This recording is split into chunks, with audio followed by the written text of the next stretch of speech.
Hello and welcome to my channel. I'm glad you could join me. Today we're going to be talking about why the scapegoat is the most honest person in a toxic, dysfunctional family. So the scapegoat is the person who is selected in the family to carry all the blame for the problems that occur in the family. Similar to the biblical goat that was selected in a village, all the sins of the village were transferred to the goat, and then the goat was sent out into the wilderness, carrying all the village's sins. So the scapegoat is often chosen because they are the most sensitive, intuitive, and caring person in the family. They are able to see the dysfunction in the family, the sickness in the family. They're able to see how people are treating each other badly, but pretending that they're loving and caring. And the scapegoat refuses to go along with this. So they rebel and take a stand against it, which is actually a really healthy thing to do in this situation. However, unfortunately for the scapegoat, the toxic family continues to heap blame for everything that goes wrong in the family onto the scapegoat. And over time, they will ostracize them more and more. So the scapegoat becomes more and more damaged, more and more sick themselves. They will hold a lot of anger and depression at the way they're being treated. They will become isolated, and so they don't learn how to relate to other people in a healthy way. They become invisible and ignored and shunned, so they develop a sense of shame, low self-esteem, and even self-hatred. They lose trust for people, especially authority figures. And also, in an attempt to survive the horrible treatment they're being subjected to, they start to try to shut down the sensitivity, the reason why they were selected in the first place, and harden themselves so they can become hard-hearted or numb, completely numb to any feelings. And of course, all of these things cause huge problems later in life, such as complex trauma, developing CPTSD symptoms, relationship difficulties with people outside the family, sense of shame and the belief that they maybe are as bad as they're being told they are by the family.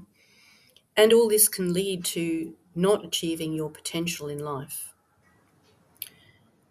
So nobody in the family is going to come to the scapegoat's aid and help them for a number of reasons. Firstly, nobody wants to be in the position that the scapegoat is in. And secondly, it's very convenient to blame someone for all your faults and problems and mistakes. So the family want to keep the scapegoat around.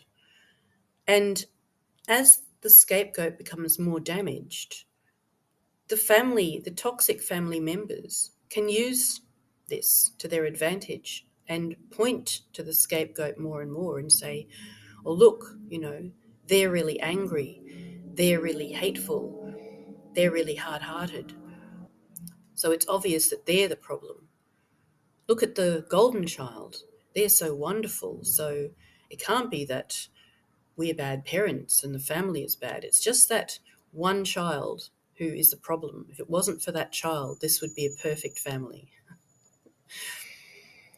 So they actually want the scapegoat to become more damaged and more sick mentally and emotionally and sometimes physically, as a result of all this unjust treatment. So no one in the family is going to help you because they're benefiting from having the scapegoat in the family. So if you're in this position, you have to help yourself. I've mentioned how to do this in many of my other videos, which I recommend you watch. But in general, there are 3 things you can do. Firstly, stop looking to the toxic family members for validation, approval, and love, because they're not going to give it. You may need to take a time out from having any contact with them while you start to heal the damage to yourself, and so that you're not having any further damage coming towards you while you figure out how you're going to start to heal. The second thing is to realize that their dysfunctional and unjust treatment towards you really had nothing to do with you. The person who started it, who selected you, usually a parent, was a very insecure person who really had very low self-worth. But instead of looking at themselves and doing the work to heal themselves, they decided to put all of the things they disliked about themselves, which were causing problems in the family, onto the scapegoat.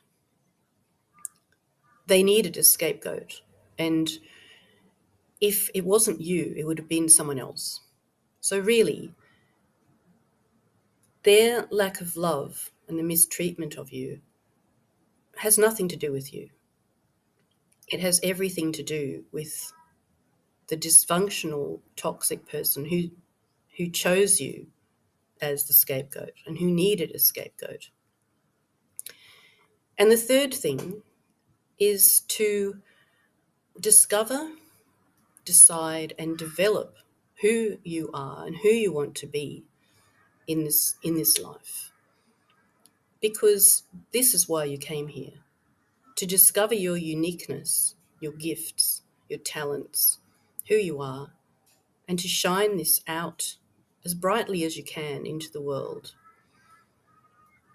This is why you came here, and this is the most important work you can do in this life.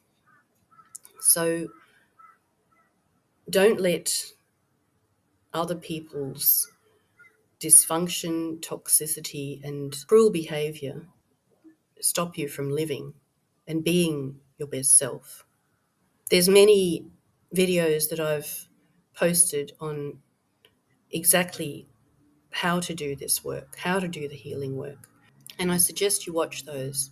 So I hope this has been helpful for you. Wherever you are in the world, I wish you courage and love on your journey, and I'll see you next time.